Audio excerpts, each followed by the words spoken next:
I was not right back. It's 15 hours later. I am I had a good sleep last night. I think I went to bed at like 9 o'clock. I don't think I've ever done that since I was a kid. I touched my face again. Jesus. So we're back. We're going to talk about a number of things today. You guys wanted to know about all your horses, and I feel bad. Sometimes I'll get an email from somebody saying, geez, I had one the other day from a good client of ours said, you don't really talk about our horses, my horses that much. If you have a horse that's doing well, just doing the work well, and I don't happen to go with that horse, it finishes behind me. I come off the track and I ask the trainer, the driver of that day, how'd the horse go? Well, it went really good. There's not a lot to say other than, geez, your horse is going well, right? And there's a lot of horses like that. So you guys wanted it, you asked for it, you're going to get it now. I'm going to give you a complete in-depth rundown of every horse on all the lists. Why stop with the 2-year-olds? So I'm going to give you a top 10 list from yesterday for the 3-year-olds, horses that I thought were interesting. Now, there's a ton of 3-year-olds that weren't training, and for various reasons. And the biggest reason for the 3-year-olds is they take their training seriously, and they don't need to just yet. We just need to keep them in shape. A horse like Trafalgar takes her training seriously, and she worries a little bit. She stresses over it, and she's not a big filly. She's a small filly for her size. She's tall. She's very, very thin. Eats well. Seems good, but just doesn't put a ton of weight on. And we've tried various feeds. We've tried her on ulcer medication. Sure, she keeps her weight on well with them, but at the same time, she doesn't get fat, ever. So that'll be a chore for us. This will be some time to maybe pack some weight on her best we can. She trained great yesterday, and I saw everybody train good, just for me and you. Same thing. These are horses that we don't need to drill into the ground. They're ready now. We're not going to race for... I don't know. We're not going to race. We're not going to race for a month, 6 weeks. I'd say April 10th. At earliest, I think Ohio opens up in 4.5, 5 weeks. I think Ontario and Pennsylvania will follow suit then, and New Jersey will be somewhere in there. I know everybody says, New Jersey said May 1st, they'll be back first. I would find it extremely difficult to believe that New Jersey would get the okay from the governor, especially considering what's going on in that area, to race horses May 1st. Hey, listen, if you guys can pull it off, if you can get back racing, pull it off, and safely race to the point where there's no cases in and around the paddock or in our industry, God bless you. I hope you can. I just don't think you're going to get the green light to do that. But I applaud Jeff Gorell in doing that. This is what I thought was important, and I had voiced my opinion, and I don't know everything that's going on. There's probably a lot going on behind the scenes. I'm certain that there's a lot of information out there that is on a need-to-know basis, and we certainly are not on that list.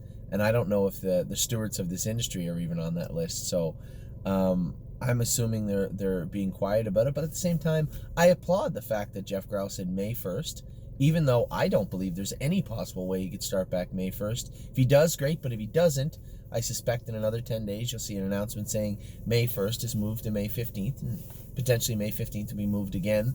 It gives people something to look forward to, right? A light. Even if it's not real, even if it's not actually the light, even if it's a light bulb at the end of the tunnel, at least it's something for people to shoot for. And then if you're not May 1st and you're ready for May 1st, you're being asked to wait another 15 days rather than saying it's 6 weeks or 7 weeks. It's a lot. I think it keeps morale up. And I think every jurisdiction, I was obviously happy. A lot of our clients were happy, and everybody else in Ontario, that some of that stranded, I don't want to say it wrong, stranded purse money, I believe, money we would have raced for because of our funding agreement, was sitting in an account somewhere. And I think we were lucky that where people were working on it. I know a couple of people said it took too long, but we all see how bureaucracy moves, and I believe they got it out as quick as they could. It isn't here yet, but they got it okayed as quick as they could. And I'm worried about the other horsemen in the other jurisdictions. I don't know if they're getting the same type of funding. I suspect not. So as an industry, I hope we're taking care of one another down the road.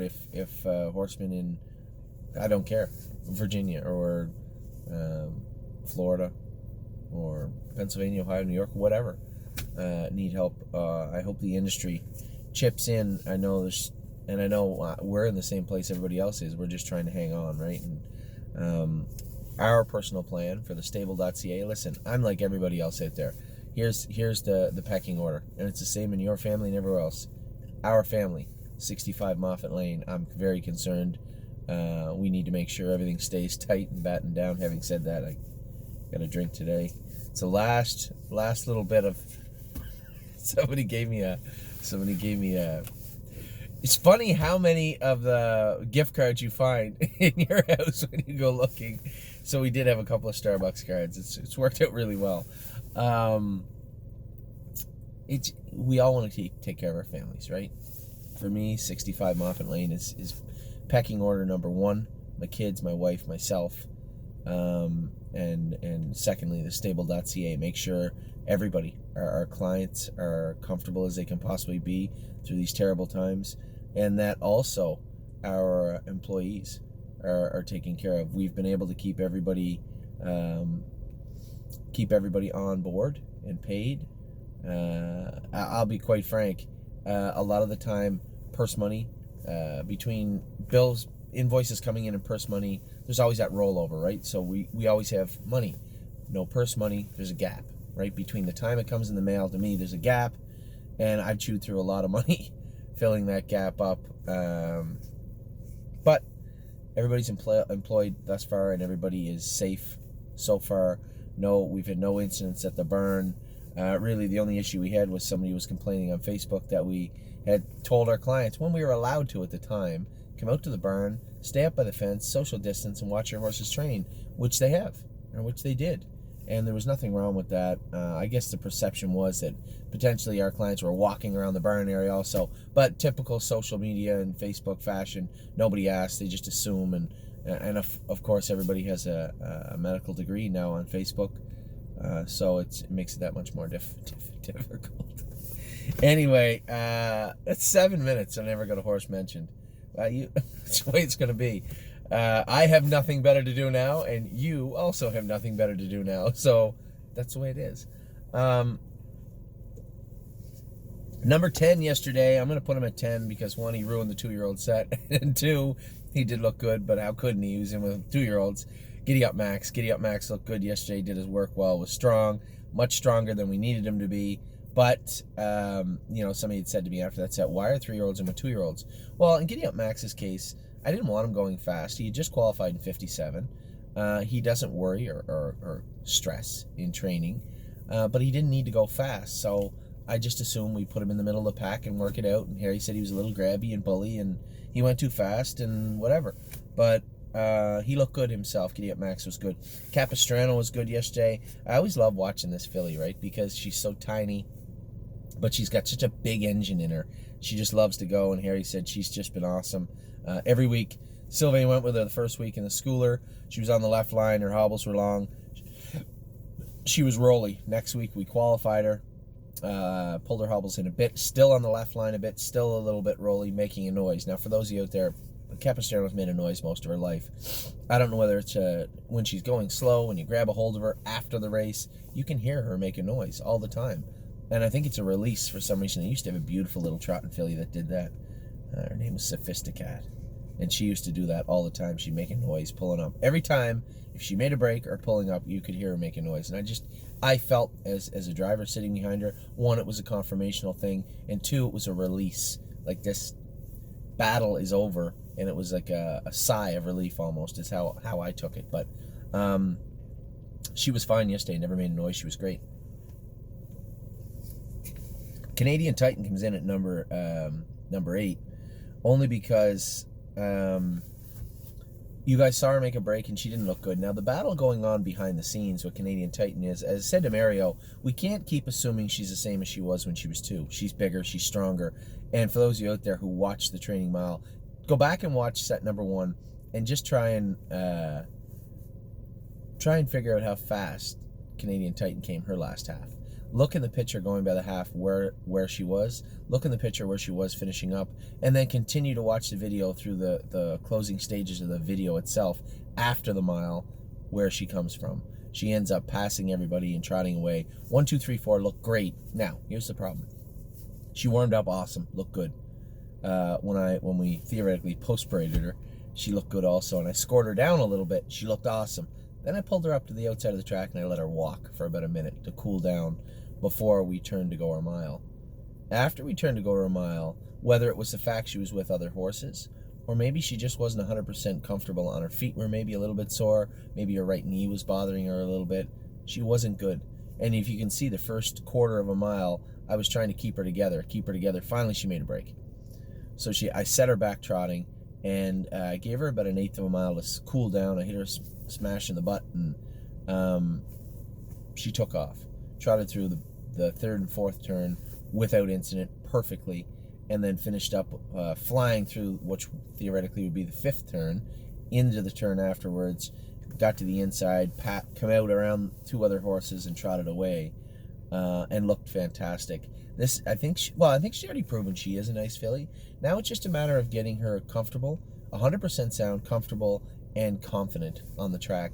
And although she isn't quite there yet, we do have lots of time. Now for the next 6 weeks with Canadian Titan, it will be keep her sound, keep her happy, keep her sound, keep her happy, and keep her moving forward. Looking sharp, bud. Got stuck in the tree. Uh-oh. Already. Oh, wow. Easter Bunny brought that? Yep. Oh, wow. I told the kids, we got a text message and a note from the Easter Bunny last night saying, because of the coronavirus, the bunnies were in quarantine. Weren't so many eggs. We were the last house to get eggs. Yeah, and a lot of them were Ferrero Rocher eggs. They weren't actual bunny rabbit eggs. Because of the virus, bunnies were on lockdown. It happens. They only had so many eggs. Went to the store. Went to 4 stores. No eggs.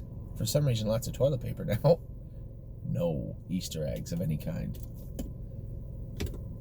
It's a little trying, and then I looked over in the corner, and there's a big pile of Ferrero Rocher stuff. It's wrapped up. You can hide it. Anyway, no bunny rabbit. So Canadian Titan. For those of you out there, I see some people selling shares. I see some people buying shares. Trust me when I tell you this. When the bell tolls for racing in 2020, and it will, Canadian Titan will be ready to go. Number 7, Nancy Allison. You guys have watched Nancy Allison for a long time. This is a filly we bought. I had very high hopes for her. Looked very, very good. And then got her broker, and she's just as hot as a firecracker. And it's been a real chore to keep her good. And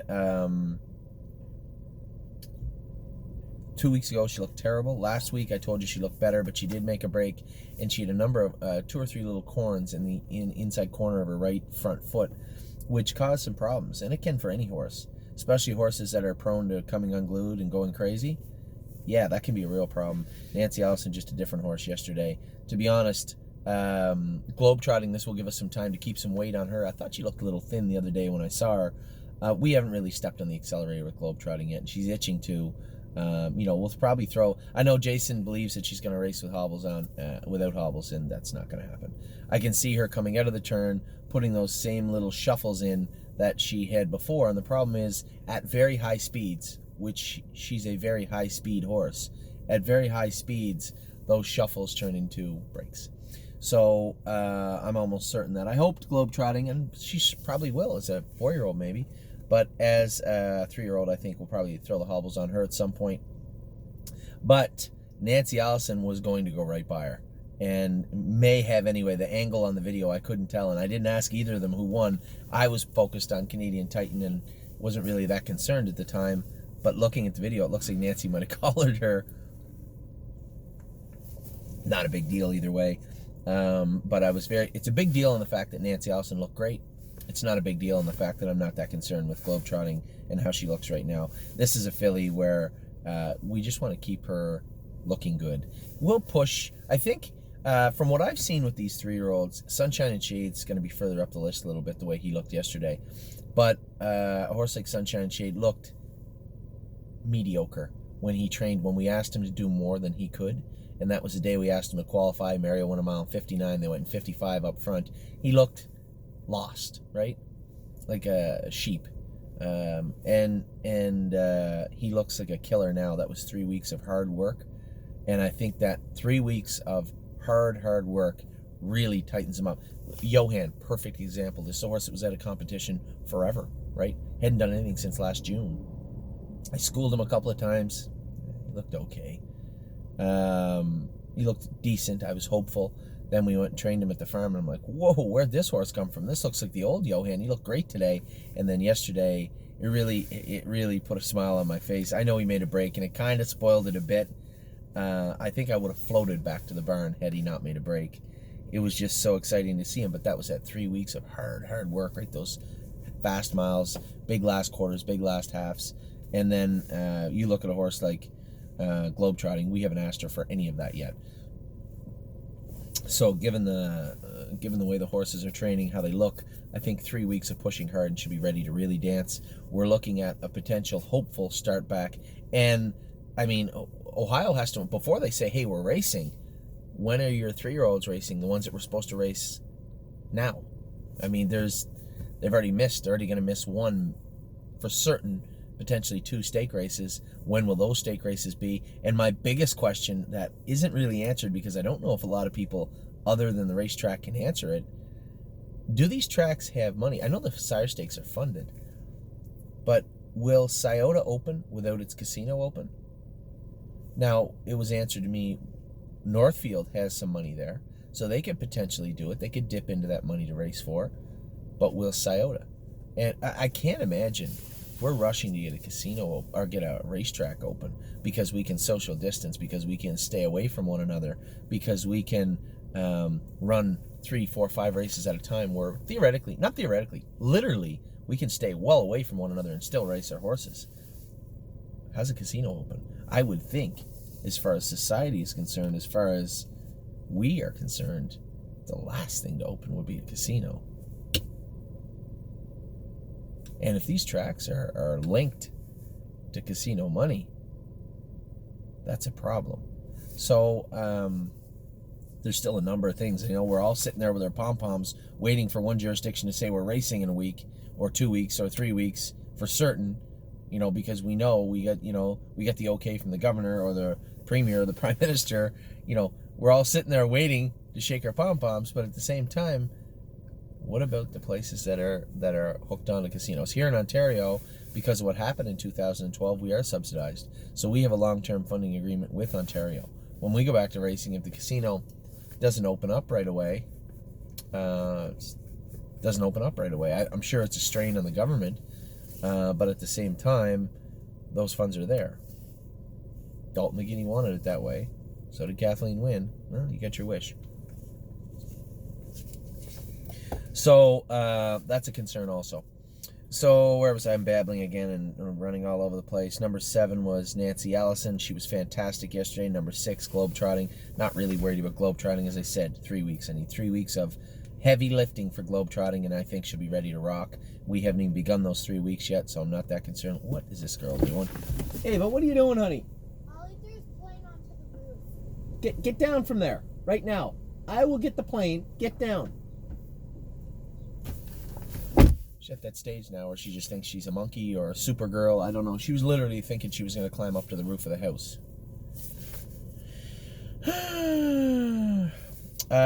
So, Globetrotting is good. I said 3 weeks.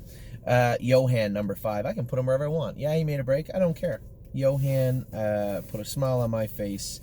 Is wider than I've had for a while, just because what I felt. He was about... Yes! On the roof. I will get it off the roof for you in a minute, okay? Try not to throw it on the roof next time. I'm going to break my neck getting on the roof. How am I going to get on the roof? I don't even own a ladder. So, Johan was going to inhale Miss Brampton Beast. For those of you who may not know, and it seemed like first over I got past Bottle of Red, who paced in 154 6 weeks ago and won handily in 56.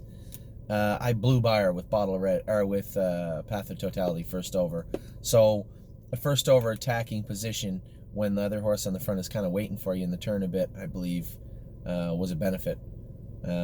yesterday anyway, and I was going to go buy Miss Brampton Beast. I was going to win the set with Johan again. He was loaded. I just think he got a little excited himself. He's getting that cockiness back, right? But he's smarter now. We still have a snake cord on him, and I didn't ask Jason if he put some East Promazine in his feed, some tranquilizer.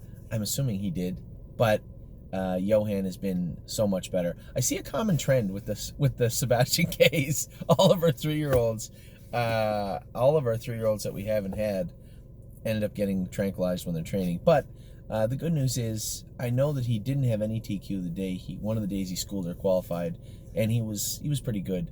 So I'm gonna say it's much like a kid getting Ritalin. Then it's not that they need it on race day. I think if we can train them to behave, even in that fog, I want to believe that maybe when they get to the track, although they don't have that medically induced quietness, I think they have a little more common sense. That's the hope anyway. So Johan was absolutely fantastic yesterday. He was going to inhale them. He was going to win. He was going to try the last half in like a minute. Although I want to keep training him, we do have a horse, Sarah, that did injure himself last year. Training hard last halves and quarters on a half-mile track week after week will take its toll. Now the other one's on the Jeep.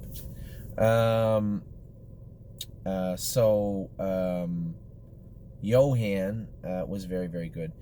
As I said, probably next week, although I want to train him, given the time frame we have, I'm going to say no. We'll maybe just go back to galloping him for a couple of weeks. That's how we trained him down. That's what he liked. That's what got him his stamina. We'll be able to keep working him without working him hard. So maybe I'll just say to Jason, maybe just run him a couple of times next week.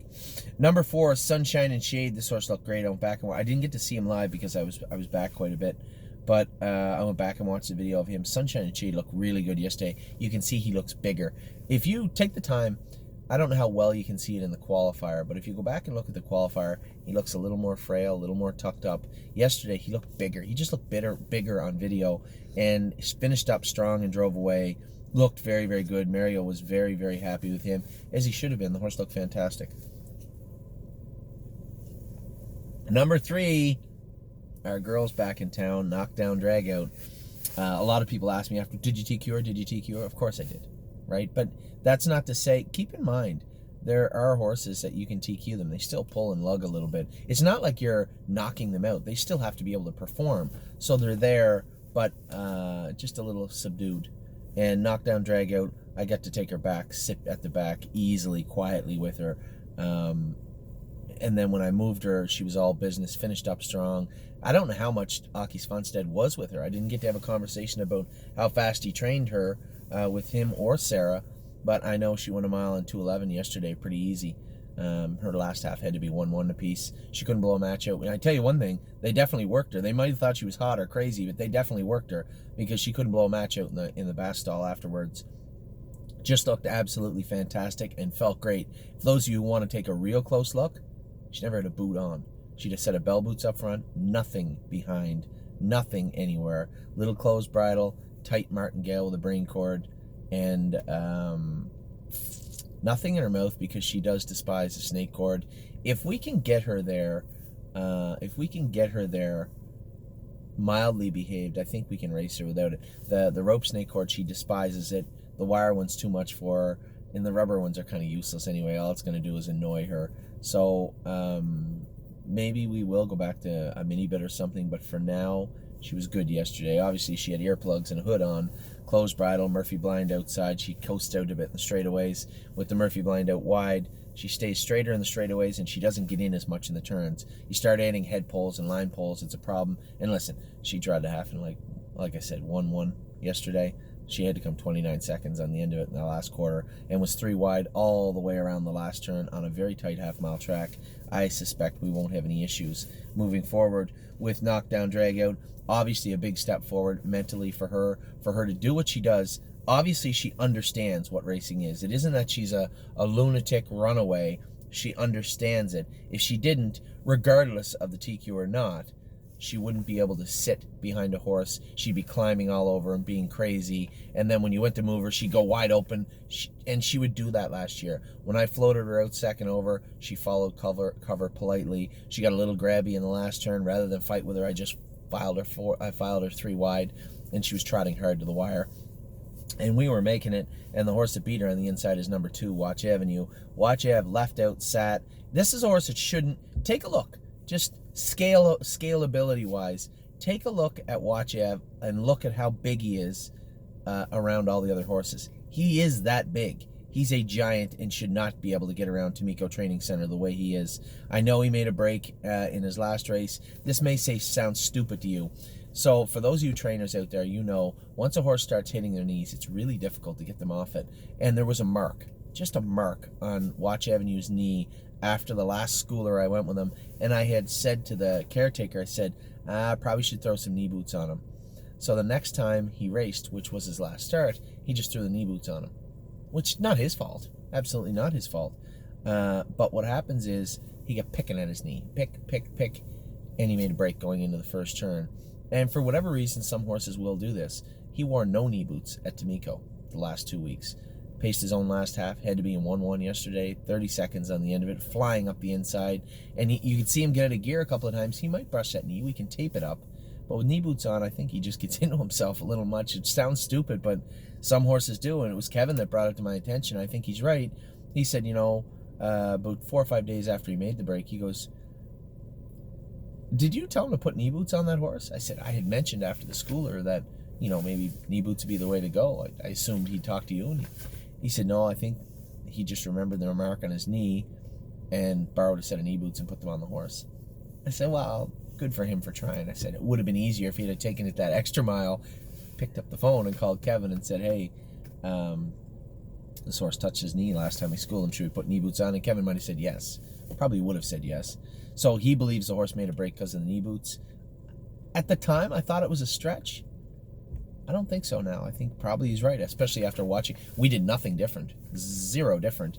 And we've been going with him on a tighter half-mile track, blasting him into that turn afterwards. He was going pretty near as hard as he could go down the lane and then paced right through the turn. That's a tight turn. Think of all the horses that make breaks training at our training center. They usually all make them in one of the 2 places. One of them is right there in that turn, right where the road is, right where everybody would normally be along the fence.